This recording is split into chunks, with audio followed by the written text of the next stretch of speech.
This is Dingo, aka Sex Machine 5000, and I never listen to None Taken. The following program contains material that is just too cute. Viewer discretion is advised. Rest in peace, Dingo. He's alive. He just doesn't use I was going to say, what happened to Dingo? He's just sleeping. Yeah. Oh, okay. Yeah. He's resting peacefully, I understand. Yeah, exactly. Speaking of which, I guess if we're going to make jokes about death, that were clearly, obviously, always jokes about death. Did you see somebody marked the lawn next to the reflecting pool with 8647? Like they killed the Like grass. graffitied it or something? No, I did not they see like, that. yeah. These Nazi. Roundup or something? Did you say Nazi, Alan? I did say that. You did not see that. I did not see that. Whoa. So you use Roundup or something like that to kill it? No, I think they just, well, maybe. Nazi. They peed on You it. have a history of this. Nazi. And I Whoa, that's a different one. These are all in order. I've got them alphabetized. There's this one. Nibbler. He was No, saying that's- nibbler. Nibbler. Yeah. Nick. I don't know about that one, though. Well, there's this one. Oh no, it's jizz music. I think about that one all the time, actually. Whenever I'm like playing jazz, I'm like, oh no, it's jizz music. What's this? I would say I've definitely experienced it with the balls. I don't remember that one. I don't remember that at all. Okay. Well, this has been a fun way to start the show. Well, if you suck them inward. Okay. That's a good place to stop, right? That's This a is an very good intro. place to stop. There are people that have never listened to the show before. And you know what? Hopefully we weeded them out before I dropped this fucking banger on them. This has been in my head ever since I read this article. And it happened to me. So let's see. Let me go share, play. Recognize this? Yeah. Cars for kids. Of course. I don't think that kid's playing drums. Donate your car today. Donate your car. Playing guitar. Okay, sorry. I'm so sorry for that. There was a part of me that was like, why don't we just play this in the back? Hey, open this link I put at the top of the sheet. Can you see that? Yes. Okay, read it along with me. Okay. Read the headline. How a disgruntled man in his 2001 Volvo got the Cars for Kids jingle banned. Don't read the update. That put us time with that. Okay. So it was a little wordy on the headline. They probably could have shortened that down a little bit. But so a guy named Bruce Putterbaugh, not of the Putterbaugh sisters. Remember those comedians from Chicago? the Putterbaugh sisters? yes. He sued. So he donated a car to 177 Cars for Kids, and because he hears the jingle nonstop. Anybody who's lived in like a coastal city, it seems I don't hear it in Nashville ever. Oh, really? Yeah, but I I heard know it that so the many East times. Coast. Yeah, I know. So I mean, it's an earworm. I hate it. I'm sorry that we did that, but it's also kind of fun. I've been walking around the house singing it, and then I realized Natasha was taking a nap. I'm like, I'm trying to piss my wife off, and she's just not even getting annoyed by me. And then I look, and she was taking a nap. I was like, all right, that's fair. She worked hard today. We got no sleep last night. Oh my God. So Natasha did some stripping last night, and it was over at a reasonable time. And then we went to Mickey's to grab a drink.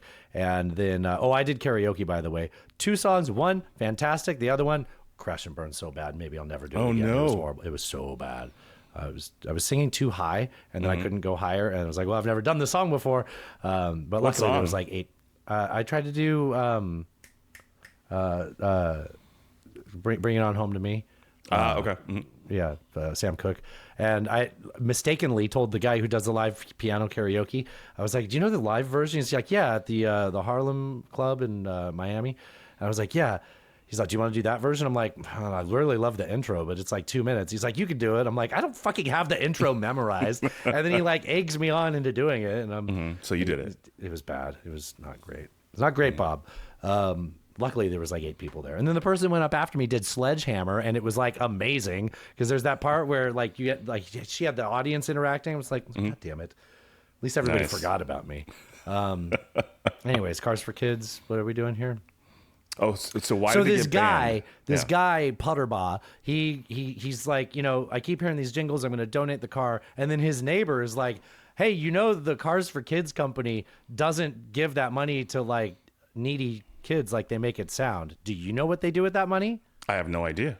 They give it to it's used to fund 17 and 18-year-olds doing a gap year so that they can afford to go visit the Holy Land in like Jerusalem and visit.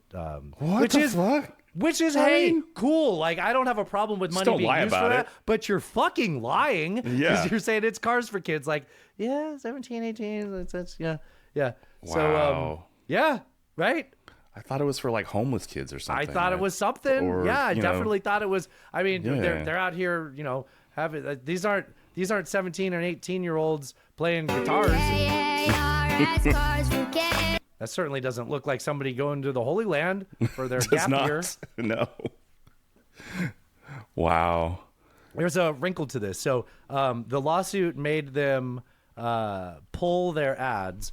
That was like the resolution, part of the resolution for it. But then a judge, there was an appeal. And in the meantime, a judge said, while you're waiting appeal, you're allowed to keep playing your misleading ad, which is fine. So the money goes to OORAH, OORAH, an organization dedicated to, this is quote, dedicated to Jewish heritage and summer camps in New York and New Jersey. Man, why are you laughing at Jews having a camp? Were you laughing at little Jews bit. having a camp? And Alan, it does- don't laugh out loud. I'm going to comment on it, and I'm going to look anti-Semitic on the podcast, okay? Okay. It is kind of funny, though, right? Like, it shouldn't be funny. Stop laughing. Okay. Fuck. All right. I'll stop. How do you think they get there? Don't. No. Oh, no. I mean, we have. I have a button that I'm gonna not press the You're button. going to self-control. You got this stuff. Self-control. Yeah. Uh-huh. Man, I love trains. I couldn't help it. I'm sorry. That's there for autism reasons, not Auschwitz reasons. Right, Jesus of course. Christ. Oh, jeez.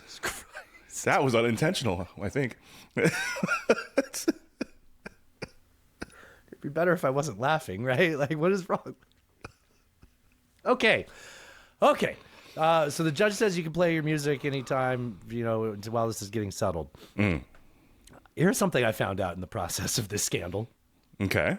That company I told you about, OORAH, OORAH. which sounds like the Army. Marines say hoorah. Marines? Yeah. One's hoorah, right? And then another's hoorah. They're like, it's totally different. It's like, well, to the untrained ear, I don't fucking Very know. similar. Very similar. So OORAH has a mascot. Would you believe it? Oh, what is the mascot? Why don't you take a guess at what the mascot is? And I'm going to pull Oh, up a it's picture. kids. It's kids playing a guitar. Probably that's what it is. No. Take one more guess because I'm still Googling it. Okay. It's like a beaver, a red beaver with a yellow background. No, that's Bucky's. Sorry. I don't know. What do you think? What the hell is that? It's a stack of $5 bills. This is more anti-Semitic than anything I've said by accident on this, and they've done this on purpose. And like, here, like, look. The nicest clothes for Shabbos. The best foods are for Shabbos. The finest of everything we plan. Why is there a stack of $5 bills with a face on it? A face on it, wearing Converse and black jeans.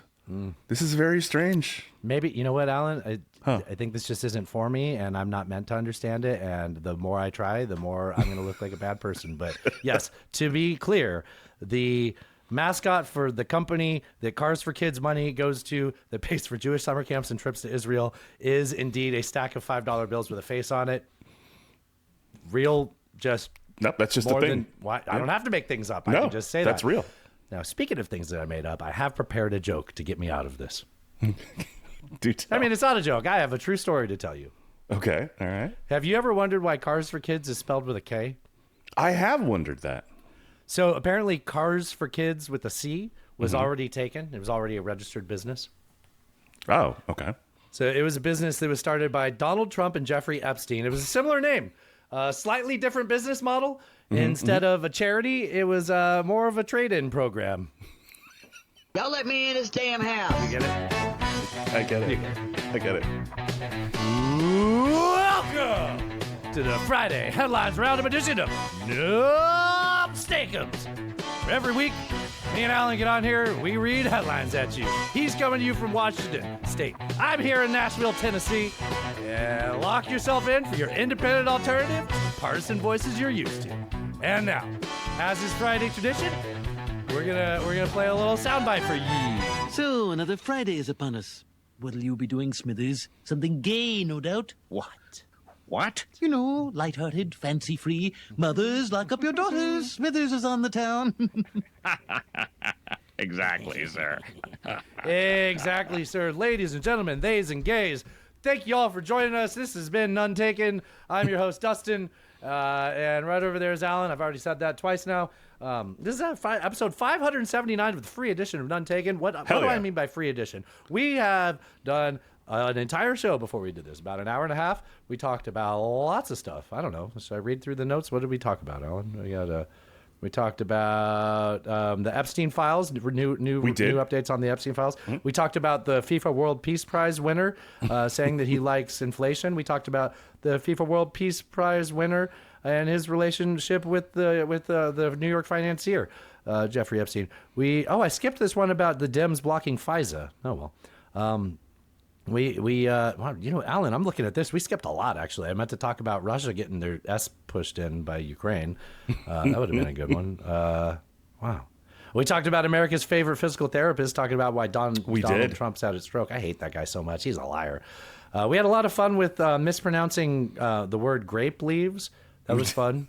We got a lot of fun. I just screw my algorithm up by opening weird things for the show, and the consequence of that is we do algo review, where I force Alan to watch. So we learned a lot about breast reduction surgery. Alan. We did. It was actually quite informative. Yeah, it was nice. And entertaining. Yeah. Really, the time has just flown by. So if you'd like to see that, you can watch the video, or you can listen to the Patreon episodes. That's the hidden track. And to do that, you go to nonetaken.horse. Yes. It's a real website, nonetaken.horse. And you click on the Join the Patreon. And for the low price of $3, you can pay more. There's different tiers that you can join at. I encourage you to join at the higher tiers, but also we want people to be a part of this. So join at the price level that's comfortable with you. You get the same access no matter what level you join at. You get access to the video or the podcast version of this. And if you have any trouble with figuring out how to do that, DM me on Instagram. That's where I'll answer you, walk you through that. And there's other stuff that you can do at nonetaken.horse. Let's let Alan talk about it. Nonetaken.horse for all your None Taken needs. We got a merch store over there. You can get a cool None Taken rocks glass like I am sporting here currently. We got beer koozies. We have cum towels / golf rags. Thank you. As well. Lots of good stuff over there at nonetaken.horse. All our socials are there. As Dustin said, you can join the Patreon. There's a simple little link there, and you can get signed right up. Also, at the bottom, don't forget, support the people that support us. There's a couple links there. Slickestdigital.com for all your SEO and marketing needs. Slickestdigital.com. And JeffHancockPhotography.com for all your photographic needs, whether they be cock-related or not. He's open to it, though. By birds. By cock-related birds. Yes. He likes taking photos of birds. Yes, he does. Great bird pics. He takes excellent bird pics. Alan, you want to do some of your headlines? Let's do some headlines. All right, let's start it off. All right. President Trump, as noted, the FIFA World Peace Prize winner, said on Thursday that he would nominate Jay Clayton, the U.S. attorney in Manhattan. I like that because I don't know who that guy's name is. To be the next director of D&I after the president faced a revolt from lawmakers over his choice of Bill Pulte. Oh, you mean the guy that recommended the 100-year mortgages on a poster board display or whatever it was? Yeah. Like that guy turns out to not be the best person to be the director of national intelligence. The guy I'm sure this guy's a cunt. I see you have notes. I'm going to let you get into it. I'm just saying, we had Tulsi Gabbard, that just the least trustworthy person on earth, just like a turncoat of political persuasion, if I've ever seen one. Yeah. So look, man, I'm an independent. I know tons of independents like her. I've liked her. I wanted her to be successful running for president in 2020. And then I saw her show her true colors. Like I just Right. like she is not a trustworthy person. She is a political opportunist, and she did not deserve to be in that position. And Pulte would have been a step down from her somehow. Right. And I'm assuming if this guy has any kind of relevant background, he would be an improvement of either of them.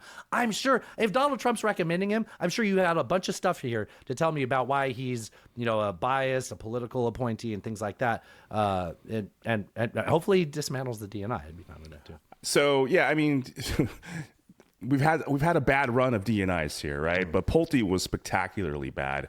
Even this Republican majority in the Senate was like, nah, we're not doing with this. And so Trump had to withdraw him as a candidate, and he put Pulte in instead. Now, I've seen senators on both He the put left. Clayton in instead. I'm sorry, Clayton in instead. Yes, I've seen both senators on both the left and the right say, look, we're much happier with this pick. We can probably work with this. In fact, we'll probably try to fast track it. Both the Republicans want to fast track it because they want this to be over with, and the Democrats want to fast track it because they don't want Tulsi Pulte out and all the dumb shit that she's up to. No? She's already going to be out, I think, at the end of this month. Oh, right. So she doesn't. They don't want to have Pulte as the interim director. Yeah. As short of a time as possible, right? So I think he probably will get confirmed. Is that for national security reasons? Like not have someone who's an interim? Yes. Actually have the real. Okay. Yeah, for national security reasons, because Pulte sucks and it's a terrible. Oh, because Pulte would be there in the meantime. I yes, understand. He would hold the fort down until. Yeah. So this guy, he has been the U.S. attorney in Manhattan for about a year. He was there when the Trump administration decided not to pursue Eric Adams' prosecution in New York. A lot of prosecutors have left the office since he's been there because of their displeasure with how he's run the office. But he is not like a completely unserious person. Right. He is a very close friend, I would say, to President Trump. They play golf often. They speak often. I have some quotes here. So after the California election, he was on CNBC saying that the country was doing an absolutely terrible job on issues of election integrity, and the American people are right to question it. He said, I'm not saying that there is fraud. I'm saying that the opportunity for fraud makes no sense to me when we can make a much better system. So clearly, so he didn't say anything, but he left people with doubt. Right. He's towing the Trump line, essentially, right? Of this election is you're suspicious. not going to get away with saying that word that many times. Frog protection. There. Okay. I got it out of my system. So while I definitely think he is a far superior candidate to Pulte, he still is clearly just a loyalist to Trump. Yeah, that was the word I was saying. Political appointee. Loyalist was a better way to describe that. Yeah. Yeah. So I do think he will be confirmed. So yeah. Okay. All right. Number 2. Yes. The U.S. launched a second round of strikes. So this is developing. So this is a headline based on like either this morning, probably, right? Last night, this morning. Yeah. Okay. So the U.S. launched a second round of strikes against Iran overnight, targeting military surveillance, communications, and air defense sites per Central Command. Iran responded by launching new strikes on Bahrain, Jordan, and Kuwait. Bahrain's where the Fifth Fleet's located, right? Mm-hmm. And there's like no real communication about whether or not they hit headquarters. I saw there's rumors about that, right? I saw social media posts from some sort of Iran foreign minister saying that they thought was this a Lego man or was this a real person? No, this was a real person. Okay. Saying that they think they got some planes on the runway. Now, U.S. hasn't confirmed that. Oh, yeah, because they were saying like F-35s are hangared there and stuff like that. Yeah. Yeah. Those are expensive. Those are very expensive. So Marines are like, I could have shot that myself. Look it up. The Marines shot their own jet from the jet they were in. If that's true, that's quite a coup for Iran. Huge if true, Alan. Huge if true, but unconfirmed at this point. Okay, so I want to go back just a little bit. So this was 2 nights of retaliations, defensive retaliations, over the downed helicopter that Iran has not claimed credit for. No. Like Iran is very quick to take credit for all kinds of things that they've done that has like you'd think would violate the ceasefire, all kinds of stuff, right? They're like, hey, we shot down a drone. They've even broken news that they've shot down a Reaper drone that wasn't supposed to be used anymore, right? Which brings questions into like, and they've been specific about what they've shot down. They, based on their track record, I think they would be happy to say that they took down an Apache helicopter. And the U.S. is like, yeah, they got hit by a drone, but it was like lodged in between the pilot and co-pilot, and it didn't blow up, so they, landed the helicopter safely-ish, and they got saved by a boat drone. Yeah. Okay. Yeah. I don't know. I feel like Iran would take credit for that. I feel like it's really weird that they're like, it makes me question the whole thing. So we're talking about 2 nights of retaliation over something that may be a Gulf of Tonkin issue. Yeah. So I've read various reporting that said that like the drone ran into the helicopter unintentionally. Like it wasn't attempting to take out the helicopter. This? A helicopter and a commuter jet in Washington, D.C.? Right. What does that mean? So it is strange that the Iranians haven't taken credit for it because, to your point, you would think that they would do so. So we'll see. We have a couple related things. So this morning, President Trump, the FIFA World Prize. We're going to take out all their power plants and their civilian infrastructure. Fuck them. Like he was like just threatening war crimes left and right all morning. Yeah. So but it was like conflicting too. He's like, they're weak, they're powerless. Pay no attention to that helicopter, which is the whole reason we're upset right now. But also we're gonna take them out. Yes. They have no air defenses. Why is this helicopter in the water?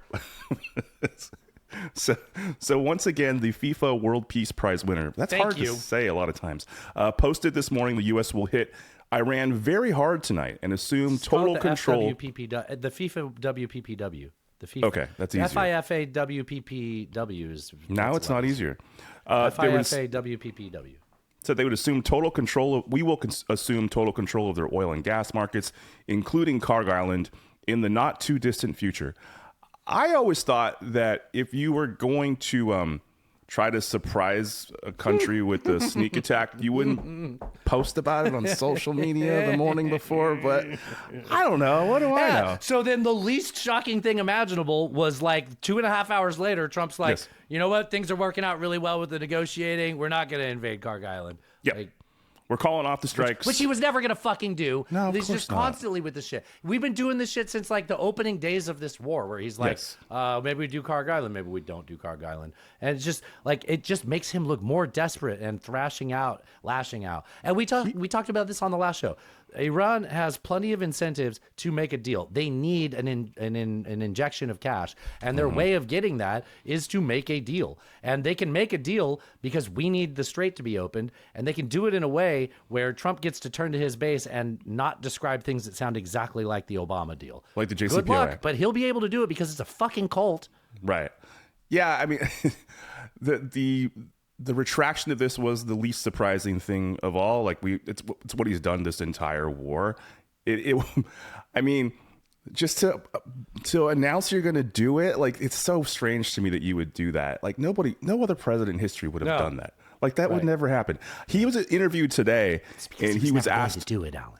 He was asked about invasion of Karg Island, and he said, I saw this in the morning. I'm like, well, here's a thing that's not going to happen today. Like, it means, and like, imagine if you're Iran, you're like, okay. So he was asked about Karg Island, and he said, frankly, I don't think the American people will have the stomach for it. We could land a few guys on there and totally then he said, take it over. I don't want to do it, right? Like, I watched the same clip you did. Yeah, I don't want to do this. It's like, okay, well, then why'd you say it? What are your fucking threats? Like it's one thing to call these like toothless threats, but they're like it's backed with your entire history of tacoing, right? And it's a display of weakness, right? Like it's like, you know, real tough guys don't talk about it, right? You know, and at some point it just becomes damaging to your negotiations, right? Like it takes the knees out from under the negotiating and he's doing people this that you because have. He's frustrated with the Iranians, which are the world's best string you along negotiators. They are. Like historically, really good at it. Like for thousands of years, this is something they are famous for. So like, yeah, like, and you just have this impetuous child that stomps around whenever he doesn't get his way, acting exactly the way you'd expect. Yeah.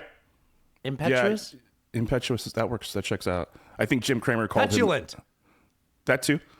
I think Jim Cramer called him an emotional man in charge of the military today, which is fun to hear Cramer say that. Anyways, we got one more here about Iran, number 4. You want to hit that? The U.S. struck an oil tanker. Oh, is this the one where we killed those 3 Indians? Yes.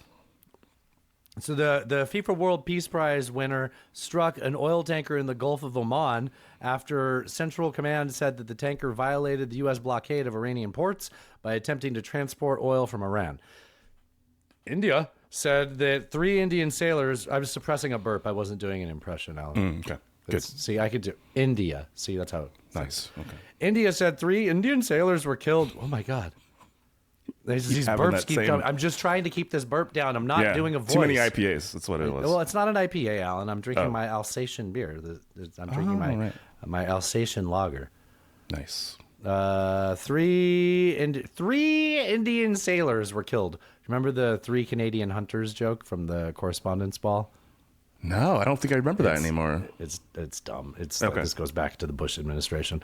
Okay, so India said that 3 Indian sailors were killed. The first reported deaths were linked to the blockade. So I've done a lot of interrupting. America has killed 3 Indians over our war with Iran. Yes. So the U.S. military is claiming that they gave several warnings to this boat, and the boat refused to stop, just kept going forward. So they took out the engine room, and in so doing, they killed these 3 Indian nationals who were on board that boat, doing their jobs. One of the guys was supposed to be... What are these, narco-terrorists, Alan? No, they're like engineers, sailors. They're doing their jobs. One of these guys was apparently supposed to be done with his duty in May, but it got extended, I think, because of everything that's happening in the Strait. Stuff there. Yeah, so man, it sucks. And I heard one of the fathers interviewed, and he was like, "Look, there needs to be an investigation into this, like what's going on here." And so I don't think that's the last we'll hear of it. But it does. This one has to grow, yeah. And like, keep in mind, India is not aligned. They have been very coy for decades. Like and so this is not beneficial to the relationship. If you are not paying attention to the U.S.-India relationship, you might be forgetting that things are not as great between Trump and Modi as it was both in the first term and the very beginning of this term. Yeah, Trump's done a lot to ruin that relationship, and he just again he counts on things always working out his way, and it's not. And like yeah, I mean the tariffs and just the rhetoric towards India, all of it has done a lot to sour that relationship. The immigration, right? The visas. Yeah. Oh, we have a story about that later. Oh, okay. But yeah, that's all done a lot to sour that relationship, and I mean that's a country of a very large amount of people, so maybe we want to like keep them on side, Right. All right. This is not the acts of the World Peace Prize winner. This doesn't seem like the FIFA World Peace Prize winner type of action. No. Bill Gates testified in a closed-door House Oversight Committee hearing regarding his past ties to Jeffrey Epstein. I would have liked that to be open doors. I would have as well. We did get like his opening statement was made public, so what he was going to say in his opening. He said a couple of things. He said Epstein used his knowledge of his extramarital affairs to pressure him to resume work on the charitable effort. Let's apply that to Donald Trump and wonder if there is any way that he had leverage or compromise over the president. Yeah, it seems like a modus operandi, I hear. I'm talking about Jeff Epstein, the New York financier. Sorry. He said Epstein was working to use information about my infidelities, in addition to many lies that he layered on top, to pressure me to re-engage with him. Gates said he was unsuccessful in this effort, but it shows some of the ways he tried to leverage his interactions with me to further his agenda. So if you remember, didn't hear about any of that stuff until Alan's about to describe until the Epstein files came out. If you remember when the Epstein files came out, Epstein had sent himself an email describing what he thought he had on Bill Gates. Yeah. And the story was okay, go ahead. Yeah. The story was that Gates had picked up a venereal disease and was using antibiotics to get rid of it, and was also trying to surreptitiously give his wife antibiotics. What is it, like the COVID vaccine? Yeah.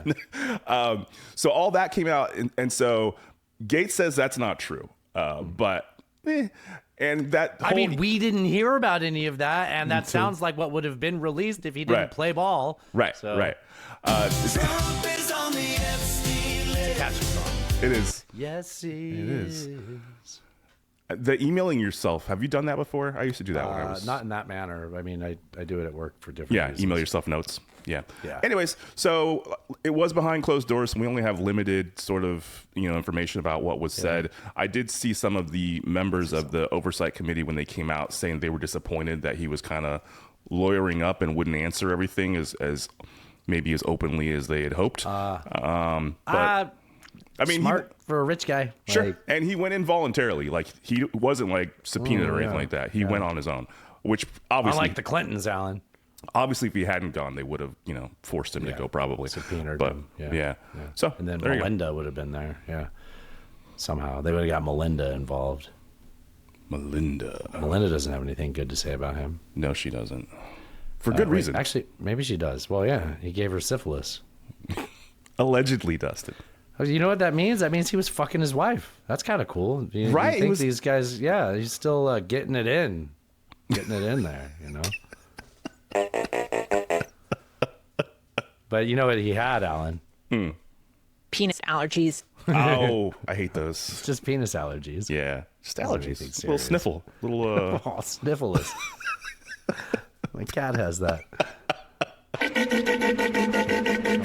All right. This has been fun, right? It has. Everybody's having a good time? We're all having a good time. Okay. Sace. F.I.F.A.W.P.P.W winner Donald Trump signed into law a $70 billion bill. Well, that's confusing when it's written like that. $70 billion bill to fund ICE and Border Patrol for 3 years. So they say that this is for the rest of his term, but that's more than the rest of his term. It is more than the rest of his term, yeah. And as much as this country prints money, I actually don't feel like 70 billion is enough for like the camps and all of the bullshit that they want to do. Maybe they should start selling cars for kids so they can afford to. Those Volvos at $250 a pop really do add up. But also, if you recall, listeners, the government was shut down for a length of time because the Democrats wanted not to fund ICE until they had some reforms after they started murdering Americans on the streets. And they were wearing masks and not displaying badge numbers. And none of that got fixed. Just as an FYI, I'll throw in there. None of that got fixed. Yeah. None of it. All right. 4 states held midterm primaries yesterday. Notable results include Graham Plattner's winning Maine's Democratic U.S. Senate primary. Running unopposed, like really not a surprise. Like, yeah, he did get I think 200,000 more votes than the winner of the last primary in Maine, so maybe that's something. Lindsey Graham also won South Carolina's primary as he seeks the 5th term. He was not running unopposed, but I forget he was a colonel, like Air Force colonel or something. Yeah. Okay. Yeah. Ladybugs. Because it's Air Force, not because, Oh, right. You were thinking of the ladybugs? I was thinking of the ladybugs. How could I not? You were thinking of...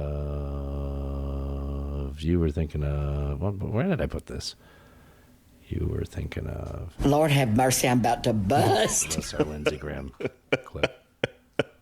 I think this is actually Lindsey Graham.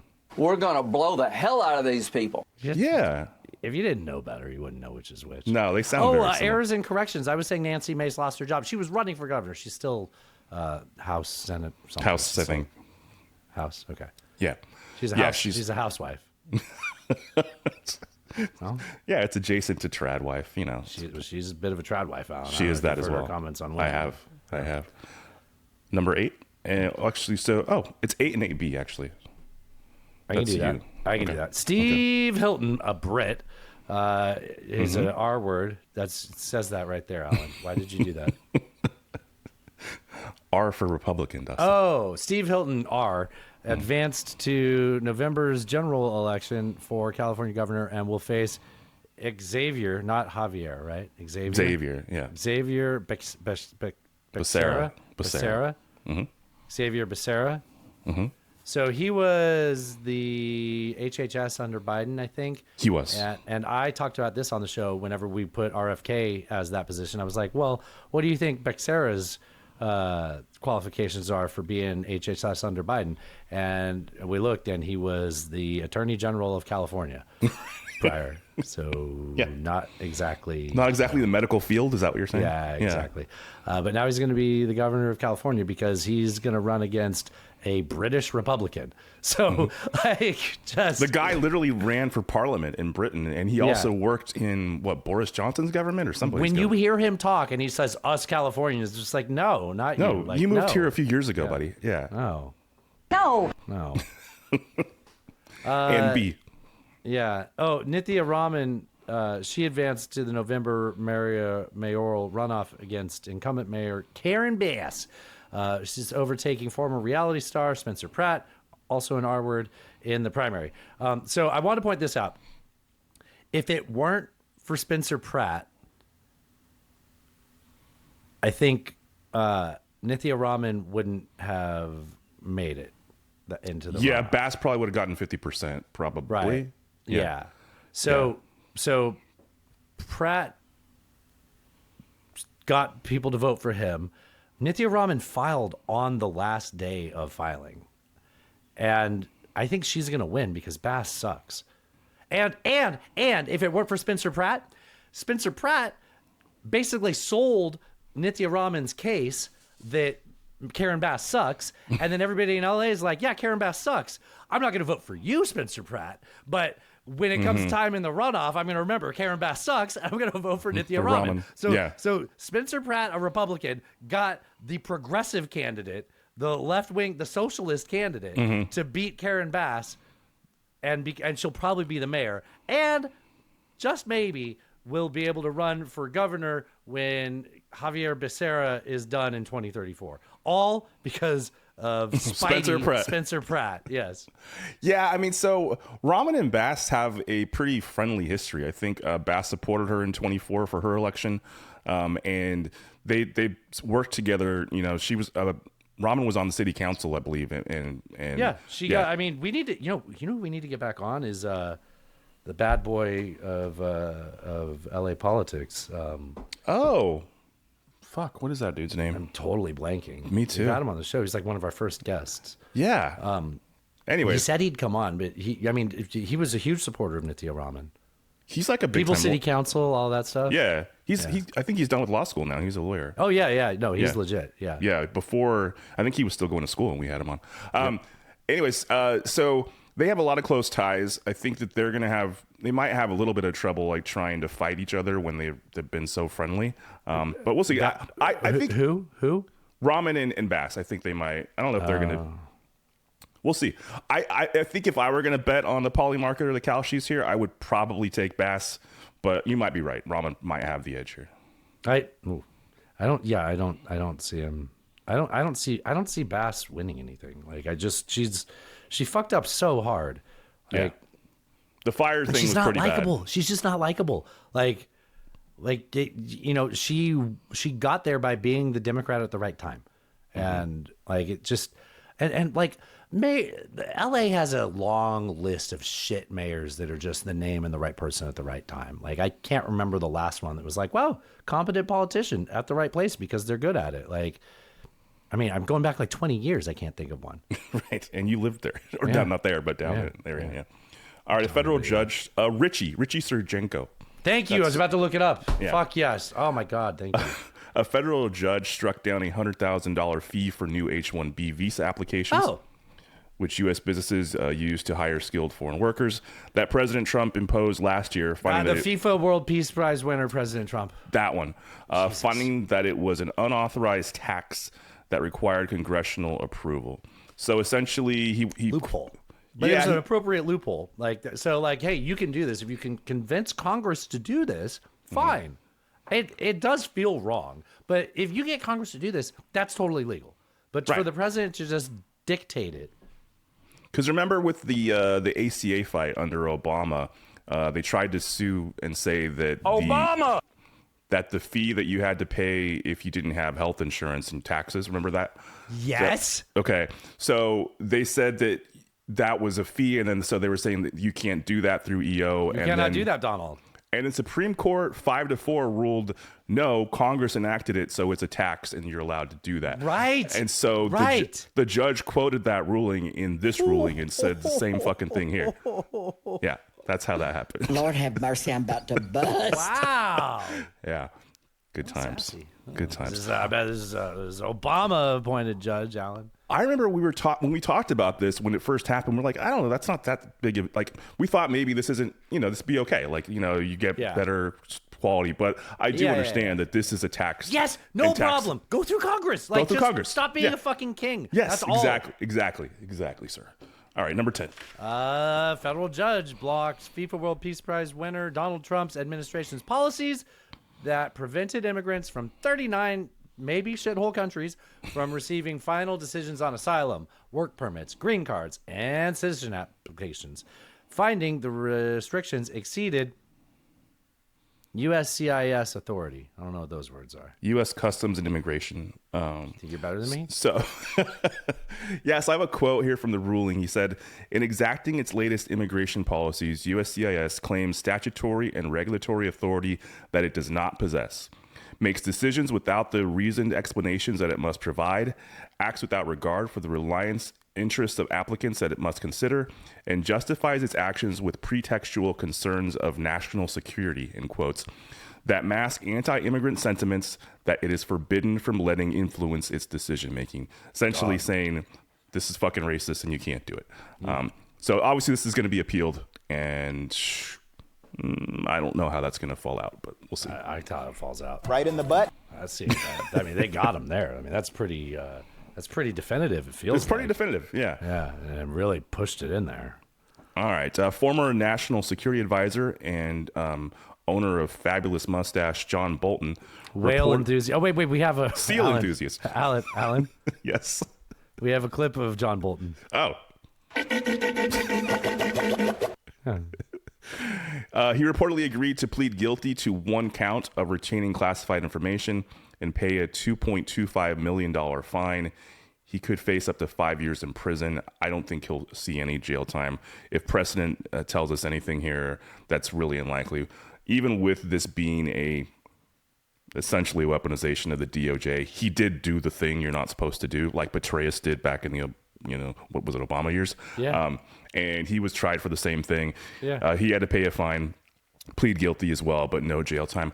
I would think that's probably the same thing that will happen here. While I say weaponization of the DOJ, this actually was one of the ones where he did do the crime. He absolutely did the crime. This is not a Comey situation. Right. This is not a Tish James situation. Right. He actually did the shit. Now, mostly the Biden administration decided not to prosecute this. Right. But this investigation was started under the Biden administration. It was. But initially they had passed on it. Did you just say that? No, I said they had decided not to prosecute it, and then they started an investigation again. But I think if he sees jail time, I would say that that's probably a departure from precedence, and I would think that then would be a bridge too far, just based. And I'm not even saying that like Petraeus shouldn't have faced more punishment. He probably should have. Totally should have. But if that's the precedent, that's the precedent. Dude, he told his mistress, wasn't it? Yeah, his girlfriend. Yeah, or whatever. Yeah. Similar thing here. I mean, he told like his wife and his daughter, right? Because he was trying to get a book written. And like his brother-in-law or something like that. I can't remember. And it started almost immediately. Like the moment he was in the administration, he started doing So it. this is my notes for my book. Yeah, exactly. Containing classified information. Oopsies. It is weird though that this is this is the result of like following through on something by the president that had like secret files next to his copy machine and his pool. toilet and his pool room. Yeah. Yeah. All right. Number 12. The U.S. imposed sanctions on Cuban President Miguel Diaz-Canel. Free. That's the name of the president. That's what I said. That sounds like a prize fighter to me. But do they have another thing too? Do they have a president and another thing? Like a prime minister? No, I think it's just. Do they have a king there? This is the guy. This is the new Castro. Yes. Huh. Because Raul's still alive, but he's not. I don't think he's in very good he's like health. 94. Yeah. So I guess my question: they froze his assets, right? Okay. Why are we doing this now? Shouldn't we have done that like a long time ago? Yeah. It's weird. And also, why does he have U.S. linked assets? Oh, that's the same thought you had. Yeah. I just said the same thing. Yeah. And we just had, I can't remember who, but somebody flew over there to talk to because that fucked U.S. linked people. They were like, look, man, we got some investments with them. That's probably, The fucking Hegseth went and did like workouts on Guantanamo. And then they were also, I think Rubio was also, so they're making deals with like Raul Castro's like grandson, who's a fucking drug dealing thug. Like the person that they're actually negotiating with is literally a drug dealer and a thug. Like this is not a good person that they are trying to make a negotiation with. I can't imagine that somebody in power in Cuba is not a good person, Dustin. That seems wild. I actually can. Okay. Yeah. All right. Wild lefty over here. A 7.8 magnitude earthquake struck off the Philippines, killing at least 32 people. I think it's up to 35 Did you say people. stroked off? Struck off the Philippines. Okay. I think it's now 35 people have died. There was a big landslide. Dude, I didn't hear about this at all. When was this? It was like late last week. Shit. There were some mild tsunamis, but nothing. 7.8? Yeah, it's big. Some mild tsunamis, but nothing like crazy. Like the waves weren't crazy, but they had an impact all the way down to like Japan. Like it was pretty far. So fortunately, I mean, for that size of an earthquake, I guess it wasn't in a very populated area. For that size of an earthquake, it seems like, what was that comedian we had on the hidden track, right? The death toll didn't seem that high. I thought that was the first thing I thought about. Yeah. 32 is a small number. Yeah. But still, it's 32 people, right? Yeah. So, I actually just put that in because I hadn't heard anybody talking totally. about it. I mean, so I'm guilty of, come Friday, I stop paying attention to the news as much. I get caught up Monday morning. Yeah. I mean, like I still via osmosis and being a curious person, I end up learning a lot of. I have my there aren't a lot of things I find out about once I get back plugged in on Monday that I didn't kind of have a tertiary. That can't be right. I think it's close enough. Yeah. Okay. Knowledge of. Tertiary is third, right? That third hand. Your dog is very upset with my pronunciation and word choice. She is. She is. All right. I think you're at number 14. Oh, I thought you were looking up tertiary. Oh, I will. But you can do the 14 while I saw do you typing. Oh, okay. The USDA, not a World Peace Prize. The USDA confirmed, the Department of Agriculture, confirmed 3 new cases of New World screwworm, which is way better than Old World screwworm. They got a new one. The old World screwworm was bad, but New World screwworm, better formula. It really improved the screw shape. This worm, it'll get things done. Okay, all joking aside. USDA confirmed 3 new cases of New World screwworm, including 1 in New Mexico. Whoa. Imagine if it was in Old Mexico. The first one outside of Texas. That wouldn't be New World anymore, right? No. Old World New Screwworm. I can't even. Okay, so a little bit about this. If you listen to the government's response to this, they're like, and we are doing a lot to capture this. So everything is under control and we're doing everything. But it's all reactionary statements. There was a preventative approach to mitigating this that was scrapped by this administration. Just like everything else, where it's just why would we need this? If it comes up, we'll just have, we'll reinstate it again. We don't need fire trucks. There are no fires right now. So the fact that it's here is largely part of that, but it's also because of climate change, right? This is something that was sort of barriered behind the Darien Gap, and it's been creeping north because of climate change. Also, correct? That's Correcto? absolutely correct. Correcto? Absolutely correct. So it's called the screwworm because it gets into wounds, and the maggots kind of dig themselves into the animal, and then they kind of plant themselves there, and then they fester.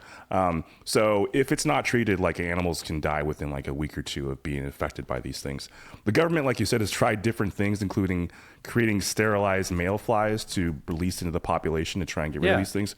They're supposed to be building a fly factory in Texas. It says a $750 million fly factory in Texas. Okay. And I think that's still happening. Let's see. They started. When you say factory. Yeah, I know. Are they making mechanical flies? No. They're making a place like a bio lab. I feel like I would call that something like a fly lab. Fly lab would be a cooler name. Factory implies an assembly line.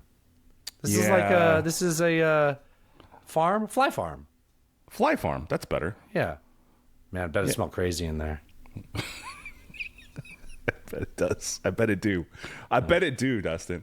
That's what So that's what they're trying to do. They cordon off I think. Why do people freak out about Google releasing sterilized mosquitoes?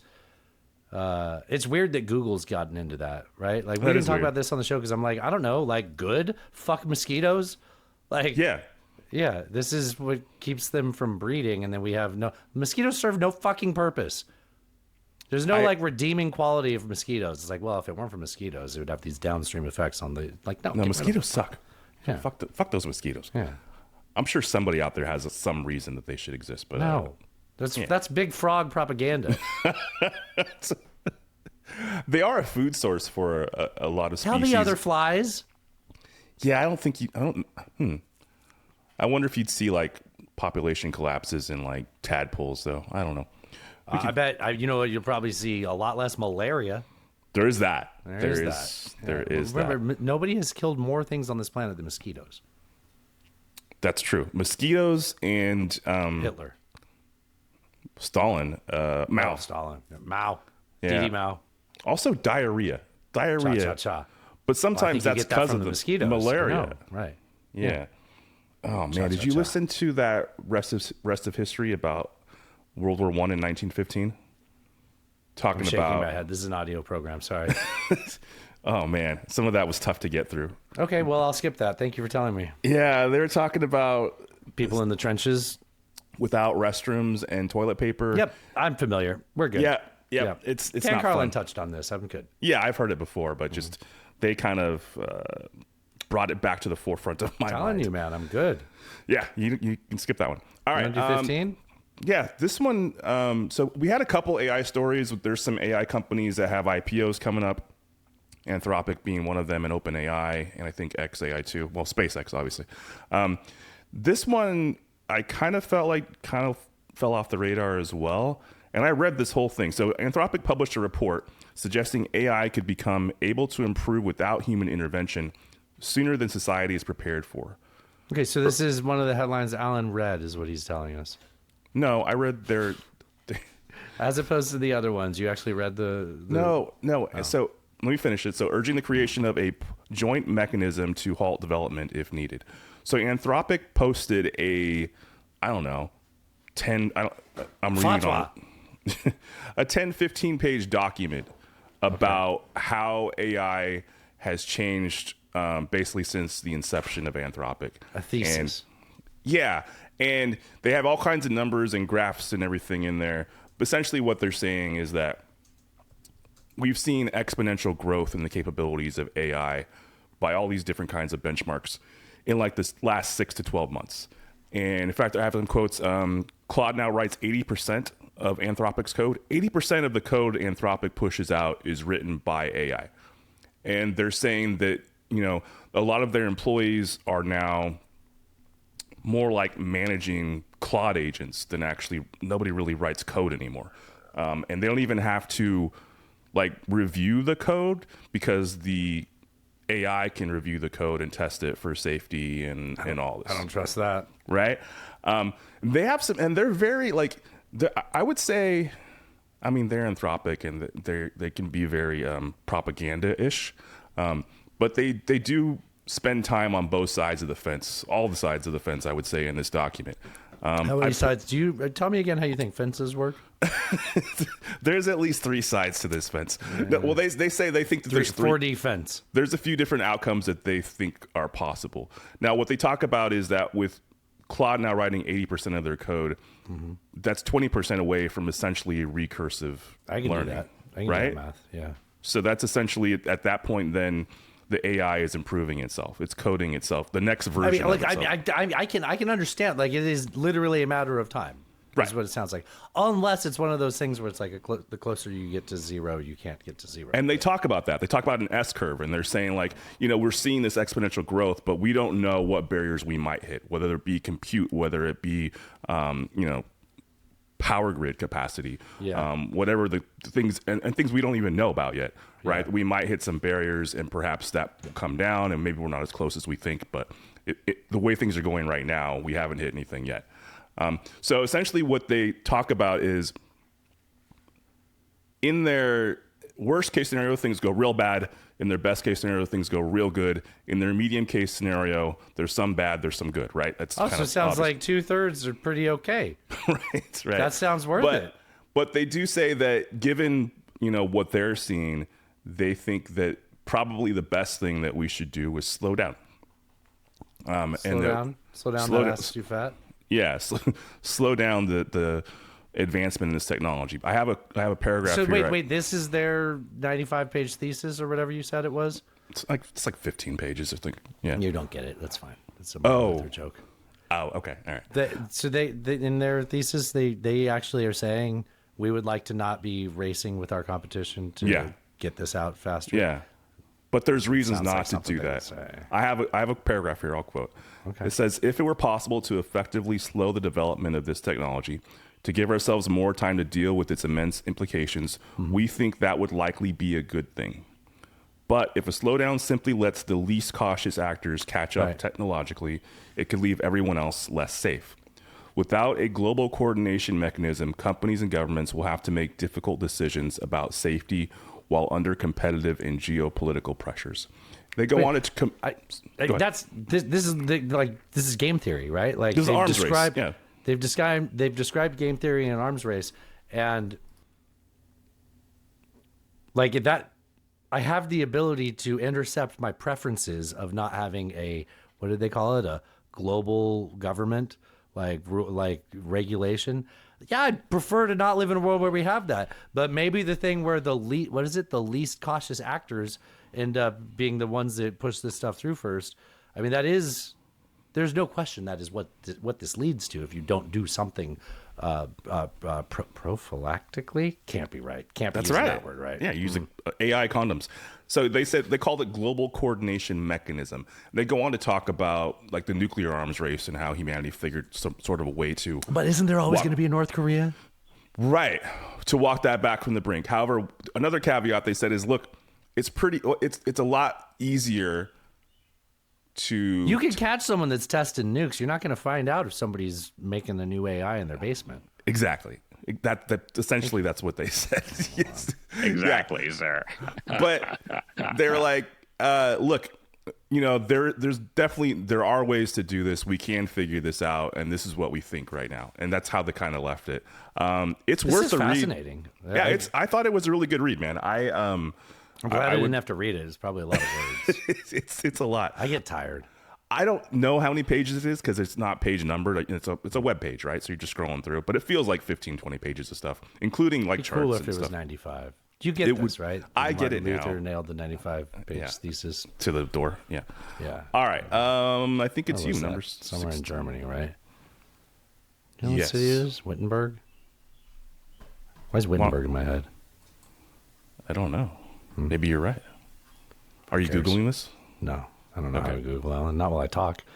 The U.S. economy added 172 jobs. Hey, I asked you if you were going to talk about jobs. Thank you. Yeah. The U.S. economy. Oh, you don't remember that. That was yesterday while you were drunk doing the show with me. Jerk. 2 days ago. Listen to the hidden track where I give Alan a bunch of shit. And then go back and listen to the last hidden track and be like, what is happening to Alan? Alan had a stroke. Is he at 0.75 speed? All right. The role of Alan tonight is being played by Joe Biden. I'm kidding. I love you. You know what? One thing, I keep thinking this while we're not recording. Mm-hmm. One of the things I don't like about whenever we have a guest on is I can't do this with them. Like, I can't have Brian come on and just give him shit and slander him. Like, it's just not fun because I haven't known him for 25 fucking years. Right. So I don't know. Thank you. I appreciate it. I know that, I'm a petty cunt and I'm a jerk and I wouldn't be able to do this to anybody else. So I appreciate you, man. All right. The U.S. economy. Anyways. The U.S. economy added 172,000 jobs in May, far above economists' expectations of 80,000 and just below April's upwardly revised gain of 179. So they only thought it would be 80,000. They blew that away.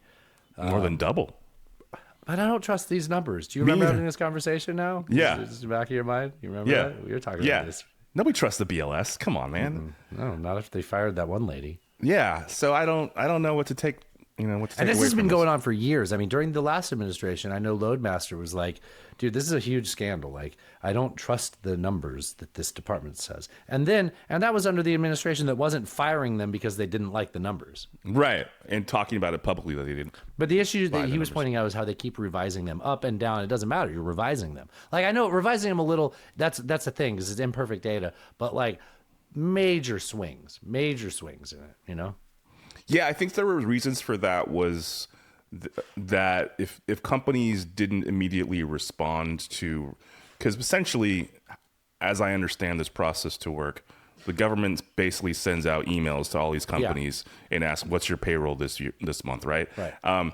And you can imagine if a company is going through massive growth or opposite of growth, losing a bunch of people, that maybe you don't have the bandwidth to immediately respond to that. And so what they've always said is the reason that there's revisions up and down is because these companies respond after they've already put and the the initial ones report that out. don't tell you are the ones that have the biggest growth. They're going to have or the biggest loss. swings, Okay. up or down. Okay. That's what the standard answer for that Yeah, has but been. that's always true. Why is Right. it worse lately? Yeah, that's the part I don't understand. It seems like bogus. Yeah. That's what Bogus. Bogus, man. Bogus. Put them in the Iron Maiden. Hell yeah. Execute them. Bogus. Why do I have a random quote from Bill and Ted's Excellent Adventure in my head? Excellent. All right, we have another news. We have quite a few stories here. So this first one, I got a lot to get to. you had a note. We got to make sure we talk about Belfast. Yeah, I wasn't, Alan, just can I talk to you in the fucking kitchen? Sure.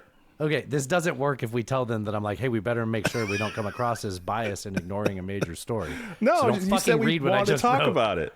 All right. So I got a story from NPR. Police blast water cannons at protesters amid unrest over stabbing in Belfast. So this guy, this 30-year-old man from Sudan, stabbed a guy with a kitchen knife, and then when he was that being should be more specific, right? Yeah, it just says There's kitchen lots knife. of kitchen knives. Do they mean a chef's knife? Maybe it was a santoku. I don't know. Santoku, maybe, but I think a steak knife, a chef's knife is better for stabbing. I would hope it's not a bread knife, because that would be the worst. Right. That But would these are all kitchen knives. They are all kitchen knives. Maybe it was a paring knife. Technically a butter knife. Technically, well, also you saw what he was doing. He was not using a butter knife. That was not a butter knife. Did you watch the video? I didn't, but Listeners, I would advise you not to watch the video. Yeah, I did not watch. I read description of it. He was also charged with threatening to kill a radiographer while being treated for the hand injury that he got while he was stabbing. So when the he's dude. in the hospital, so he cut his own hand while trying to cut this guy's fucking head off. Yes. And then when he was like in the hospital, he threatened one of the doctors. Yes. Okay. Yeah. out. So when police arrived at the crime scene, they found unloaded on the man, armed with a kitchen knife. The detective said. Unloaded later told hospital staff, "I've killed someone. I don't know if they are dead," and said, "I will kill you." Those are contradictory statements. Yeah, he seems a little confused. Yeah. This guy was not well. No, definitely something going on. So as a result, there have been all kinds of riots in Belfast. And this comes on the heels of the story we talked about. That comes on the heels. It's fucking gross. Of inappropriate in this context. I'm talked sorry. about the UK story with the Sikh that claimed that that he'd gotten into a conflict because the guy had attacked him racially when that wasn't true. Can we talk about that one a little bit more? Sure. Because one of the things that we forgot to say, what we talked about in the hidden track, because we brought this up on the hidden track before the Tuesday show, was that Nigel Farage, the Reform leader, and then JD Vance promoted that story, and they promoted that story saying this is what happens when you have unchecked immigration. Yeah. Right. The Sikh man was not an immigrant. He was born in England. So go fuck yourself. Also, he was sentenced to prison over this. This is a news story because the footage finally came out and proved that the cops fucked up and arrested that guy first, but went to trial and convicted. So their literal phrase is two-tier justice. It's like, well, what tier do you put convicted of murder and put in prison? Yeah, I mean, he got a lifetime sentence. But so the same sort of political right-wingers in Ireland are trying to connect this story to that and inciting political violence on the streets. I'll say this one has a lot more legs to stand on, though. It does. But even this. But again, you're saying, Sudanese people come here, and they also called him Somalian first for a day and a half. Did they really? Yeah. Yeah. I mean, so everybody, a lot of people are on the more centrist and left side of the political spectrum in Ireland is like, don't do this. The father of the guy that was killed in UK was like, don't politicize my son's death. Please don't do that. And the fact that our vice president fucking picked up this story and ran with it is 100%. absolute He's bullshit. a fucking whore. He loves having something he can attach himself to. Of for course, political gain. it's the cat lady in fucking right. It's the same. He's thing. like, this is right up my alley. These Haitians are eating cats. Is that what you're saying? Yeah. Yes, exactly. Yeah. Exactly. So I mean, there's a lot of this is a very tense area, anyways, and there's all the whole thing with the border between Northern Ireland. Yeah.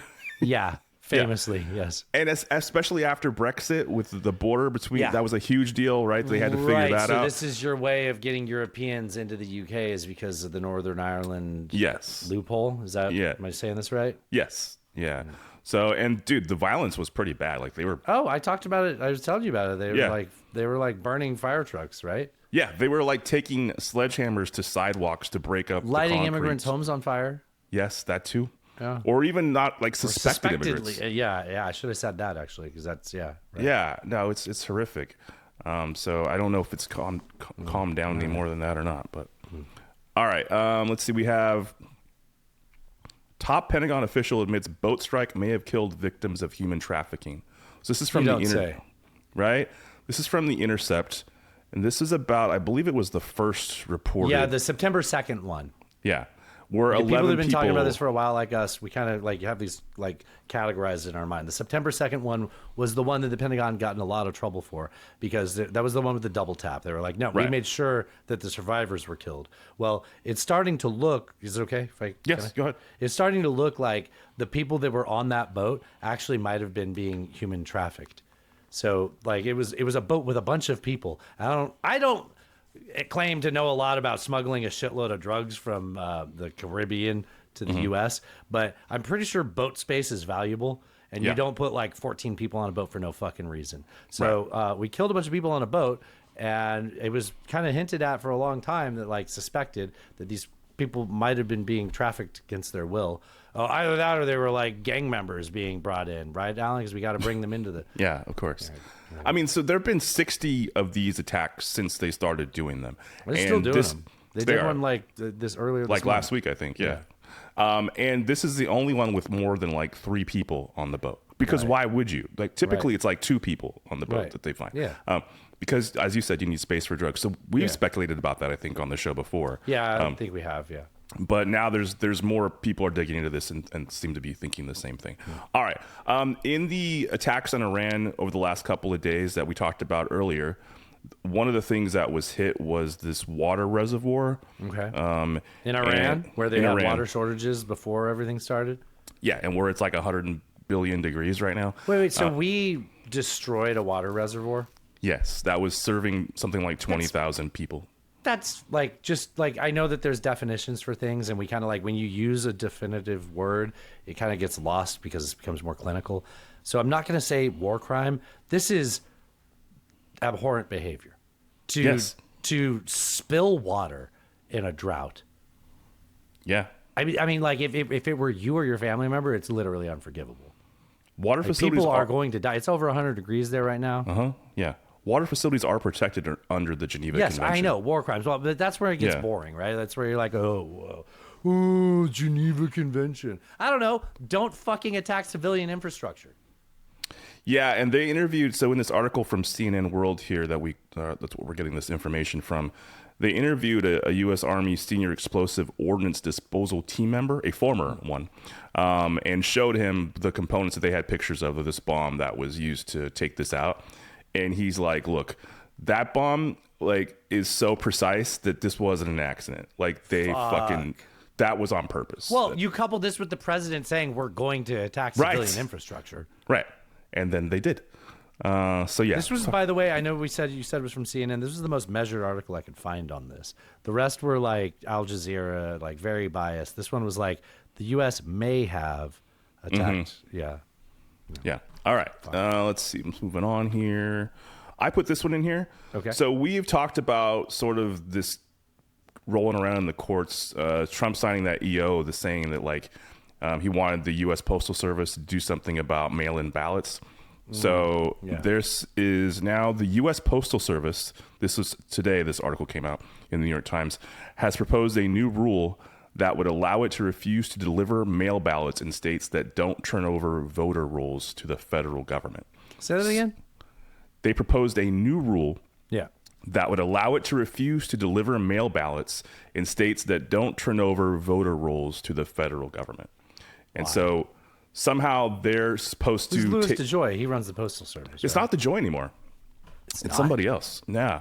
I actually looked this up the other day because I thought the same thing. Yeah. And who is the Postmaster General? It's David Steiner. I don't know when DeJoy left. Oh, yeah, I do remember hearing that name. I don't know anything about him. I think he took over in July of 25. So maybe DeJoy's time was up. Okay. Okay. Anyways, so obviously there's lawsuits happening about this. He needed to get back to running... what's the name of that thing? Not DHL. No. XPO Logistics. Yeah. So there's lawsuits already about this. Remember we had the story about the judge who was like, well, I can't do anything about this yet because the government hasn't actually started to implement anything from this executive order. Until they do, I'm not going to do anything. You can refile when that happens. So now it is happening. And so unclear how this would even work. Like, is the Postal Service literally going to scan every mail-in ballot that goes through their system and compare it to a list that they're supposed to get from the federal government? And then how is this not the federal government imposing itself on elections which are supposed to be run by the states? And the loophole they're saying is, well, we're not actually telling the states how to run the ballots. We're just saying we're not going to let you use our Postal Service, which is a federal agency, to do it. So I'm sure this is going to be litigated in court, but this is... and that seems... I can't imagine that winning out in the administration's favor. Logically, that doesn't make sense. It's June, you guys. Yeah. Like we're 4.5 months from an election here. Yeah, 5 months from an election, by right? Accident. That's what you just described is intentional. Not. Yeah. All right, you put this here. Trump is becoming Jimmy Carter. This is in the Financial Times. Well, it's behind a paywall, so I can't read it. But it is funny that they're saying Trump is becoming Jimmy Carter. The only thing I can imagine the line they're drawing is the Iran hostage situation, right? And inflation. And inflation. Yep. Yeah. Okay. Yeah. And malaise, like not malaise. Excuse me. Stagflation. Gas prices. There's a lot of parallels. And the point is, he is hearing about this and he's getting bothered by it. It's getting under his skin a little bit. Yeah, he does have very thin skin. Oh yeah, very very thin, purpley sometimes. Yeah, blotchy. Yeah. Blotchy. Yeah. All right, so this is a fun article. This is from The Guardian. Palantir is suing the mayor of London because he is pulling their contract with the Metropolitan Police Department in London for £50 million. Good. Yeah. Pounds, sure, yeah. That's probably right. The mayor's office, Khan, said that the Met did not present its procurement strategy as required. The Met only fully engaged with one potential supplier. So there was nobody else bidding for the contract. We just got one company. They added the decision was not made on the basis of values or political considerations, but rather the procurement process did not adequately demonstrate value for money for Londoners. Now, in other places in the federal government in the UK, they are also looking to withdraw from contracts with Palantir. I think the health department has something like a $300 million contract with them. Yeah, they're like backing away from Palantir the same way like Paris is backing away from Microsoft, right? Right. And if you remember, Palantir... Not Paris, France. France, yeah. Palantir had that manifesto they published. We talked about it on the show a month or two ago. I forgot about that. And so... Remember how much Meemaw loved it? He's like, I don't see anything wrong with any of this. I love techno-feudalism. A lot of these governments are sort of trying to distance themselves from Palantir now. Yeah. Not ours. Not ours. That's because their favorite boy is vice president. Right. One of the PMs that was interviewed in this article said that... Nothing. You said PM, I said nighttime. Oh. Just move on. He said... MP. Members of Parliament. Members of Parliament. Oh, okay. MP. Said that it seemed like the members of some of the executives in Palantir were Blowfield villains. Do you know what that means? That's the original head of Spectre. So in the old James Bond movies, Blowfield was the guy that was always petting the cat. Yeah. And like killing people in the chairs and stuff. In the new James Bond movies, they gave the guy a different name. It was Christoph Waltz, Christoph Waltz's character is the new Blofeld in the Daniel Craig Bonds. Sorry, you are touching on my train enthusiasm here. I'm sorry. You had very good knowledge, Dustin. I had to Google that. I was like, I don't know what that means. They called who did they call a Blofeld villain? Executives at Palantir. Yeah, I mean at least homeboy. Lord of the Ring enthusiast, someone who misunderstood the Lord of the Rings, like that guy, the guy that named Palantir. Yeah. Oh my God, what's his name? Oh God. Okay. Head of Palantir. Yeah, because like they really screwed up by cutting out major parts of that story where they really drove home like how bad Dustin. The effects of, we had a game on the show about this guy, Karp or Narp. It's Alex Karp. No, that's not the head of Palantir. It is. It is? Yeah, he's the CEO. Oh, I'm thinking of Peter Thiel. Oh, he's associated with them, but I think he's just an investor. He might be on the board, but okay. No, Alex Karp, I think, is the crazy one that was mostly behind that manifesto that came out. Yeah, that's right, manifesto. Yeah. It's in my manifesto. Yeah. Yeah. All right, couple more here. So, if you recall, a couple of months ago, I want to say, there was a big scandal with Grok. Wherein people is this where he was like, stop being so woke, and he turned into a Nazi overnight? No, not different scandal. This is the one where people would ask Grok to take a picture of a person and make them naked or put them in a bikini or that's cool. lingerie or compromising situations of other sorts. And it's not really naked. It's just imagine them naked. Yes, they're do what I'm doing in my head, but make it a real image. Right. So they're putting out these deep fakes. What's wrong with that? You could ask. It's horrific.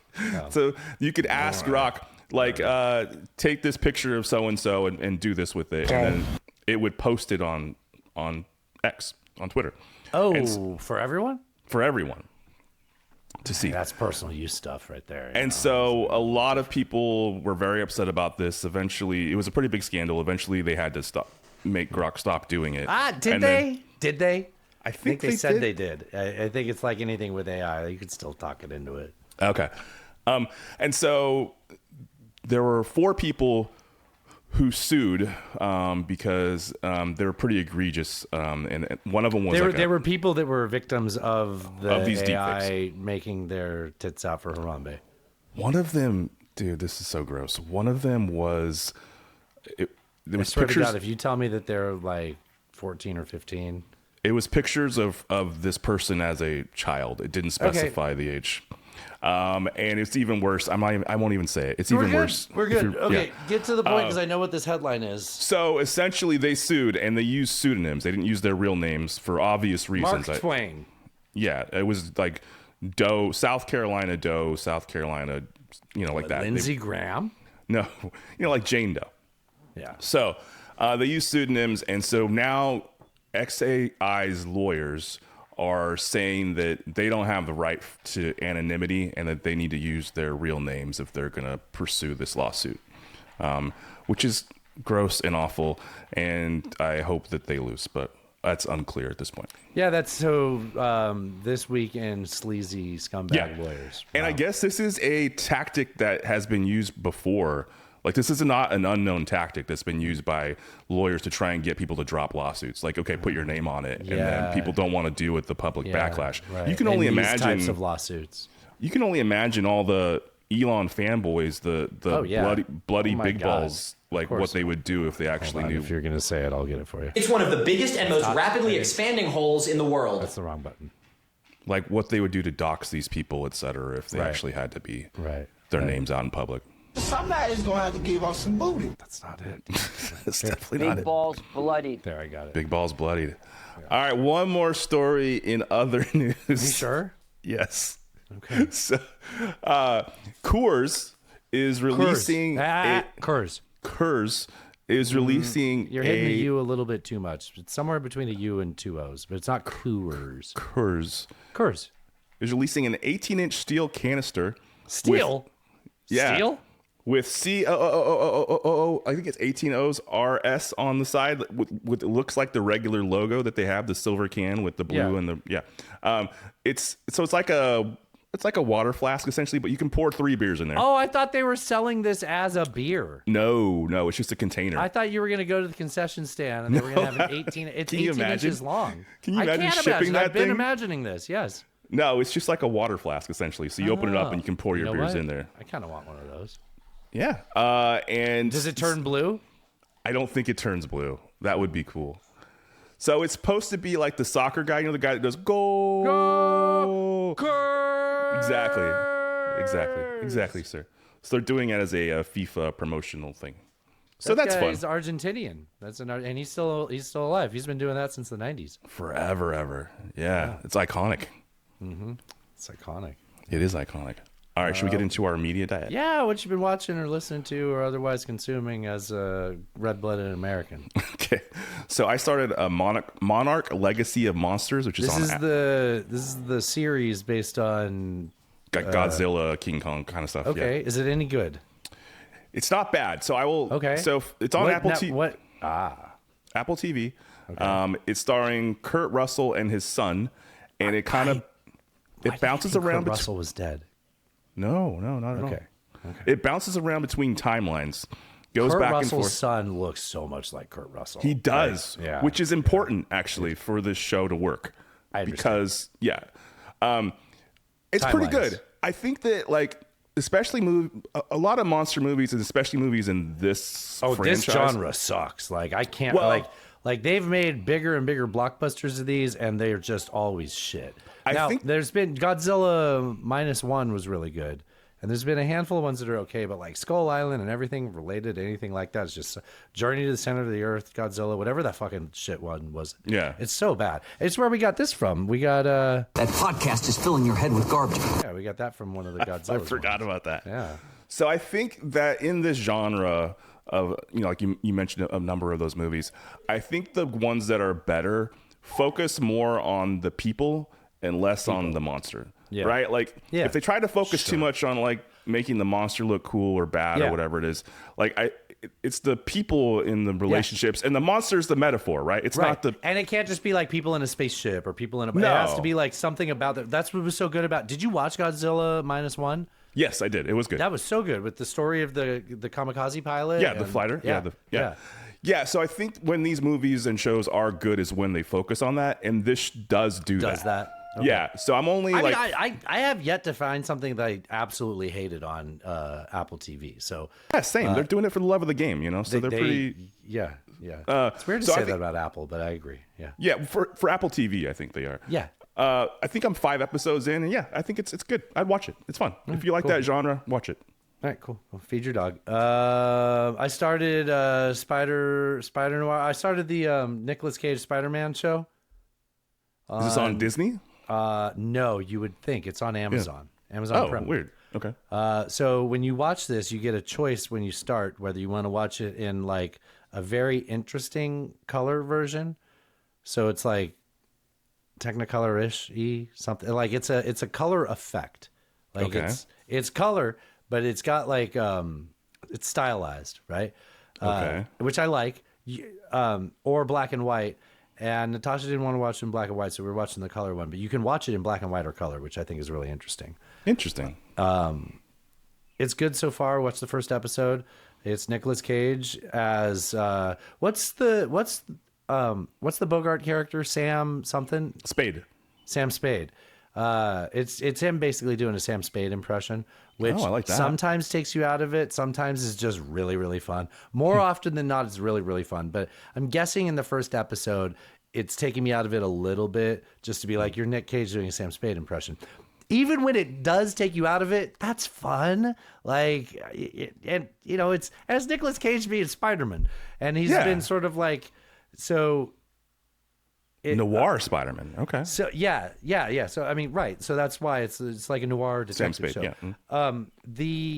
So rather than Uncle Ben sort of like talking him into like being like a serious great powers, great responsibility, the storyline here, which they made a bunch of comics and books about this. Like people know this. I don't know this. I'm having fun watching this.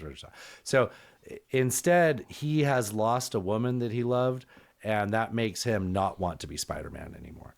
So he's refusing to use his skills, and because of that, people are running amok. I see. Yeah.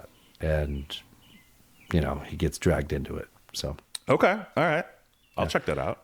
It does unfortunately have a scene that is just a music video. I'm like, God, every fucking thing these days has to have a fucking music video in it. It was good. I've been finishing a book. I don't think I started this one between the last time we did a show. So it's the third book in the George Smiley trilogy of the Tinker Tailor Soldier Spy. So there's a lot of so John le Carré, he has a lot of books about George Smiley, but there's a 3-book arc about this main nemesis named Carla, who's a man. He's a Soviet spy master that's sort of like his opposite on the Soviet side. Okay. And it takes place in the 70s. This book takes place in 79. And the first book, Tinker Tailor, they did a movie about it. I've talked about this. Man, I watched that movie. It was very boring. I really liked the book. If I would have saw the movie first, you might like it because you like boring movies. But I might not have read the book if I had seen the movie. Damn, all right. But the book's so good. So Tinker Tailor, great book. The story arc on that is discovering a mole within the British. There's a rat in your unit. There is a fact. Look, there is a rat in your unit. That is a fact, all right? I appreciate that. And thank you, Bobby, for cutting that for me. And then the second book totally misses the mark, in my opinion. The second book is way too... Did I say this on the show before? No, I think you told me this in private. You said it was just way too bad. expansive. Yeah, like yeah. they like, first of all, George Smiley, the main character from the first book, is barely even involved in it. It's about like his protege, and it takes place in Southeast Asia. I have a memory of talking about this on the show. So, but I think we talked about it driving back from Louisville, actually. No, because absolutely not. I hadn't started it yet. Yeah. Okay. So it expands way too much, like literally globally expands too much. And there's too many characters. There's too much going on. And he reverts back to the first series on this book called Smiley's People. It's the third book called Smiley's People. And I think it's better than Tinker Tailor. So the premise of Smiley's People is that something has happened, and Smiley, at the end of the second book, he's sort of like fallen out of grace within the spy agency. Yeah. And so now he's brought back in because somebody has asked for him. And the spy agency is not allowed to do a lot of the tactics they've always done. But in the meantime, George Smiley, the main guy, the James Bond sort of, has always kept these relations with these, people he's turned that were double agents for the Soviets that he's kept, on his little black book. Yeah. Yes, and he's trying to solve something, so he's going around to all of his people, all of Smiley's people, I see. Okay. Piecing together this, this story. And I'm into the last few hours of the audiobook, and is really coming together well. I'm liking it more than Tinker Tailor. I can't recommend this one. And I actually feel like you could skip the second book. It wouldn't matter. Okay. Yeah. All right. Heartbreaking at times. Really, really good. I will say the head of the Soviets on the KGB side or whatever. Yeah. He has a guy in the Paris office who's one of the Russian people, Russian spies, and his name is Pudin, Pudin. This was written in 1979. Right. So no way it was even known. Yeah. Isn't that weird? That is weird. Yeah. Okay. I had to back it up. I'm like, what are you saying? That is not a T. I had to go look up the text and see how it was spelled. Pudin. I have a game for you. Okay. Do we have time for a game? Sure. Is there time for a game? We need to. Is it a long game? No, it's a short game. This is this again. Remember when we did this before? We did this in the hidden track. It's going to be a hard game. Well, this one's kind of fun. So this is name the U.S. city from its satellite image. Okay, wait. So I have two options. We have name the U.S. city by its satellite image, or I got it confused. I deleted. Hopefully, I didn't delete this. Nope. We can do the death map again. It's a different version of the death map. Do you want to name the U.S. city by its satellite image, or do you want to? Let's do something that the listeners can still do. Okay. Okay. All right. So we're going to name the historical figure from their birth and death information. Okay. All right. So people who are just listening, we will inform you of where their birth and death location is. And FYI, I was terrible at this the last time we played it. It's a very hard game. You did okay. I did a lot better than you because I'm going to go with You're train enthusiast. I'm map autism. Yes, but that's not fair to map autists. Historical. But I don't mean to glom on to people's actual neuro neurodivergency. Speaking of neurodivergency, I didn't believe this and I had to look this up. Do you know the MikeO'MaraShow.com? You know the website for the Mike O'Mara Show? MikeO'MaraShow.com redirects you to First Coast Model Railroad Society now. What? Yeah, I don't know, man. That show's off the rails. Oh, that's a bad pun. That was not intentional. I feel really bad. I loved that program. It makes me sad to see that happen. Oh, wow. I don't know any of this. So they're not on KCJJ anymore, and I guess the rumor from the cunts online is that I guess Mike blamed Todd Bridges' wife dying as the reason, which just like don't fuck. Again, this is all the rumor side of it. We should get Jeff on to talk about this more. Okay. Yeah, that makes me sad though. That makes me sad too. These guys are radio gods, right? Yeah, absolutely. Yeah. Okay. Anyways, let's go back to the game. Okay. Yes. All right. Here we go. Medical figure from their cartographic birth and death information. Get 10 right before you get 3 strikes or you lose. This is my favorite format, I think. Just requires a lot of knowledge. All right, come on. Number 1. All right. So we have born in 1917 in the northeast of the United States. Death about southern middle of the United States. I won't get too specific because I think this one's really obvious. And death in 1963. It's John F. Kennedy, right? Yes, I was going to say Texas area. Yes, yeah. Late Okay. December All right, I got 1963. You mean a month after the president was shot? Yes. I got one. Died in John F. Kennedy was That's assassinated correct. in Dallas. Good job, Alan. Number 2. Okay, born in 1879 in Eastern Central Europe, north. God, it kind of looks like Austria, Germany, something like that. Death 1955 in the American Northeast. 1879 to 1955. I have no idea. Albert Einstein? I think you're right. No, I think you're he right. lived- Okay, we'll see.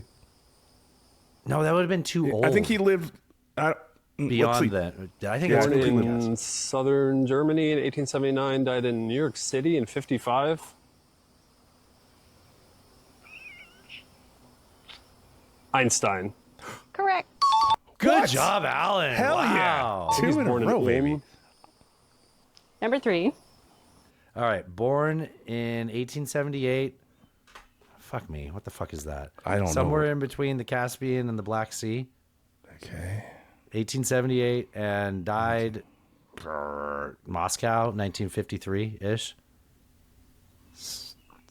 Oh, is it Stalin? 1953? When did Stalin die? That's a good point. I don't think he was from down there, though, was he? I don't think so either, but... Yeah. Huh. I don't have This is a this tough one. one. Yeah, I don't have know. this one. I'm going to go with Stalin. I think we're both going with Stalin, but... Yeah, sure. Let's do Died that. in Moscow. Famous Georgian is just it is Joseph Stalin. Stalin. Georgia. Oh. Yeah. Okay. You know, once he said Georgia, I was like, that's true. But Okay, I didn't all right. That's not where I picture Georgia in my head, even though I do know. No. Yeah, okay. I like how I'm being defensive, even though we got this You right. got it. Yeah. All right. Yeah, All right. if you guys didn't know, he's from Georgia. This guy loves trains. Number 4. This guy's map autism. Oh, shit. Okay. 1541 in... 1451. 1451 in like the Piedmont area of Russia, Italy. So like where Italy meets France, up in the northwestern side. Come on, words. 1451, and died in 1506 in Spain. So young. Is it I don't know. Columbus? I don't know. I don't remember. It could. I'll say Columbus. That's all I got. I don't. Okay. I'm not Born sure. in Genoa in 1451 and died somewhere in Spain in 1506. I mean, Genoese person associated with Spain is just Christopher Columbus. Correct. That motherfucker, Alan. Oh shit! God, Nice. he's so Number young. I 5. didn't realize how young he was. Okay. Born 1480 in like Portugal, the man, and died 1521 in what is this? Indonesia. Holy shit! That Is it man did some Indonesia? traveling. I think so. That's not the 1481 Philippines, is it? to 15. I mean, that map is Born so in small. Portugal, I can't died tell. in the Philippines. Is Ferdinand Magellan? Magellan. Oh, okay. We had Cook last time. That died. Yeah, that actually what got me. I was like, I was good with Cook, but While exploring in Hawaii, and Magellan this time. Number 6. I'm screwing up. 1818, born in, what are we calling this? Germany? Yeah, okay. And died in London 1883. 1883. Is this Marx? Yeah, is this Marx? Might be Marx. Born in southwestern Germany, died in London. This is Marx. Didn't he die in Paris, though? No. No. I don't have a guess. I don't know. Karl Marx. Oh, look at us. Makes We're so way much smarter than sense. this idiot. He's from like Trier, I think. It's just hard sometimes to think about it in the moment. Oh, shut up with your excuses. All right, next up. Born in 1856. Croatia? Somewhere across the, is that the Adriatic on the right-hand side of Italy? I think so. The somewhere map is so small. I know. Yeah, okay. And died again in like 43. the northeast of America in 1943. What was the birth year again? 18 what? 1856 to 1943. Oh, shit. So Oh, a man. long life. I'm gonna guess some kind of physicist, right? No, that's really 43.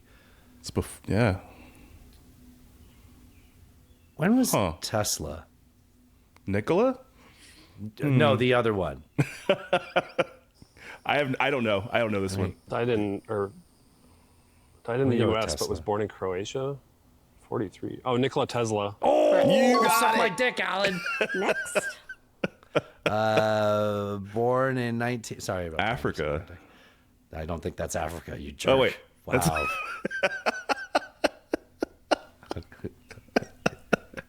It's totally.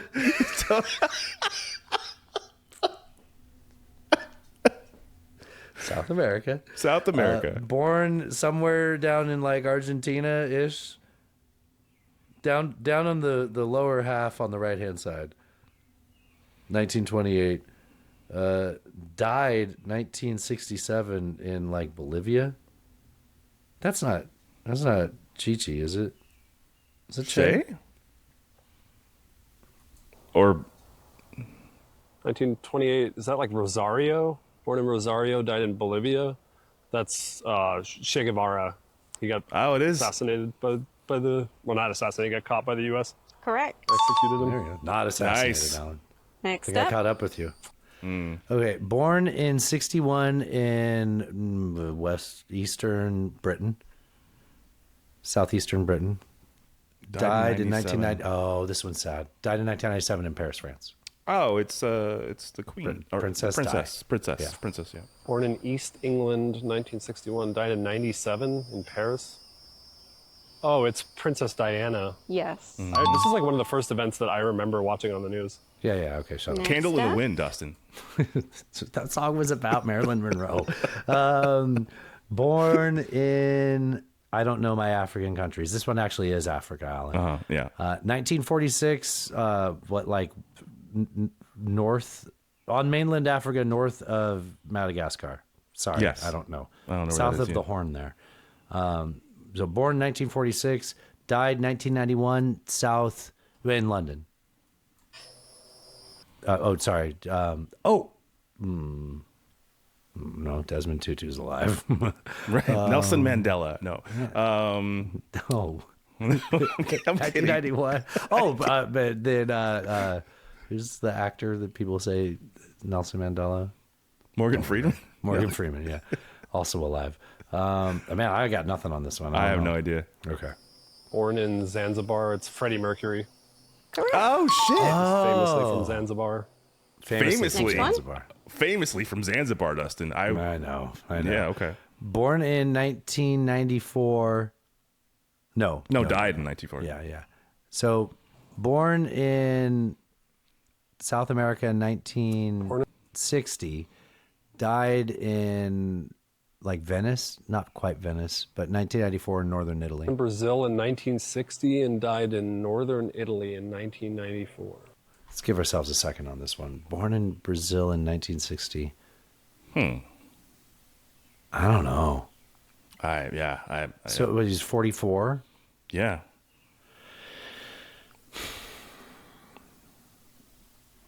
Famous Brazilians that died in Italy.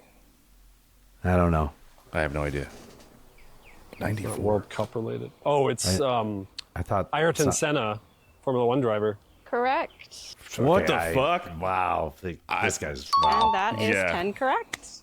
That's not 10 correct. He missed one. We saw him miss one. We saw him miss one. What are you talking about? 10 correct. I'm Was there throwing 11? the flag. Maybe there was 11. Maybe they did 11. Oh, maybe they did do 11. Just hey, we did pretty good on that. I think I'm pretty proud of myself. Yeah, I'm proud of you know us, what? Dustin. Yeah. Although I'm going to lose my my cred as a map enthusiast, which is fine. It's probably, some competitions you don't want to win, right? Right. Sure. All right. I'll drop it with that. Hey, I have a way to end the show. Oh, do tell. Bobby Ferg recommended we do a new bit. So, do you know how there's this website where they're like, hey, these are media offenders of the week, right? Yes. If you scroll down, there's a place on here where you can submit. Oh, like you can narc on people. Okay. So I think that listeners should submit to us people that are currently part of the MAGAsphere that we can put in the suggestion box that are like, like JD Vance that used to say like, Trump is America's Hitler, and right, things like that. People that we can call as the, media offenders of the week. Yeah. And we can use like their previous media talking moments. I just started smelling dinner, Alan. I just like stopped being able Your to brain fucking kind of. I got hungry and I thought, this is a good bit, right? That's a good bit. Okay. Yeah. So listeners, if you got anybody like MAGA bootlickers that used to be reasonable non-cult members, let's get a submission in. I'm going to need their media clip so I can submit it, and we'll see if this doesn't just draw undue attention to the show. Anyway, if you'd like to support this show, please go to nonetakenpod.com if you're a nerd, or if you're cool, you go to nonetaken.horse. And we'll be back next week with some more dumb bullshit. This concludes our broadcast day. Have fun storming the castle. Jeeves, bring me the battery acid. It's not for women. When a guy's banging you. Y'all let me in his damn house. Oh, how about that? Come in the name of peace. L-M-F-A-O. So what in the world is this? Trump's pee-pee. Why would you say something that stupid? I come without explanations or solutions. I'm a very sexy lady, cat turd. I will not suffer this harlot. How great! An anti-American Marxist. Ted Cruz, go fuck yourself. Read the news. China is asshole. God bless the United States. Bye-bye. Bye-bye. Now this is I think I talked through that whole fucking thing. Sorry about that. MAGA Delinda S. Drive safe, buddy. Cheers. That was fun. Cheers. That was fun. Stop.